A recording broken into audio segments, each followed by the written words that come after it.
كشفت تقارير صحفية أن نادي الهلال السعودي يسعى جاهدا لتعزيز صفوفه بضم ليونيل ميسي في الانتقالات الصيفية المقبلة بلاعب من العيار الثقيل، لا سيما بعد نجاح النصر في ضم النجم الدولي البرتغالي كريستيانو رونالدو.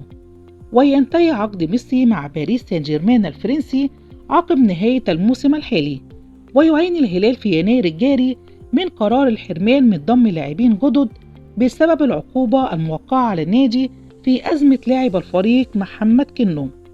وأكد الإعلامي السعودي خالد الزياب عبر حسابه الرسمي على تويتر أن الهلال جهز عرضا قدره 300 مليون يورو لضم النجم الأرجنتيني ليونيل ميسي بعد انتهاء عقده مع باريس سان جيرمان الفرنسي، وقد يصل العرض إلى 400 مليون يورو. ونشر زياب تغريدة على تويتر جاء فيها: عرض نادي الهلال السعودي عند تواصله مع ميسي فاق 300 مليون يورو وقد يصل إلى 400 مليون يورو.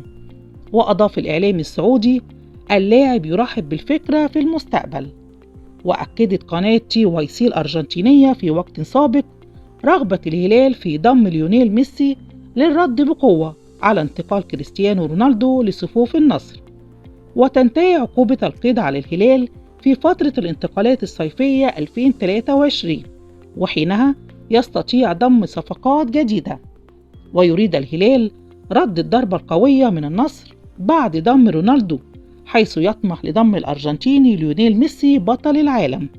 وتبدو الفرصة سانحة حيث أن ميسي لم يجدد تعاقده بعد مع باريس سان جيرمان الفرنسي الذي ينتهي نهاية الموسم الجاري، لذلك يرغب الهلال في ضمه الصيف مع وجود عرض مغري.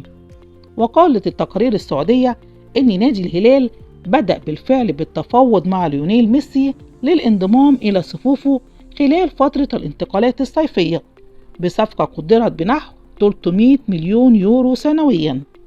وأوضح الإعلامي الرياضي السعودي حسن الصبحان وفقا لمعلومات وصلت إليه من مصادره إن فهد بن نافل رئيس الهلال موجود حاليا في العاصمة الفرنسية باريس للتوقيع مع ميسي لينضم للزعيم في صفقة انتقال حر بداية من الموسم المقبل.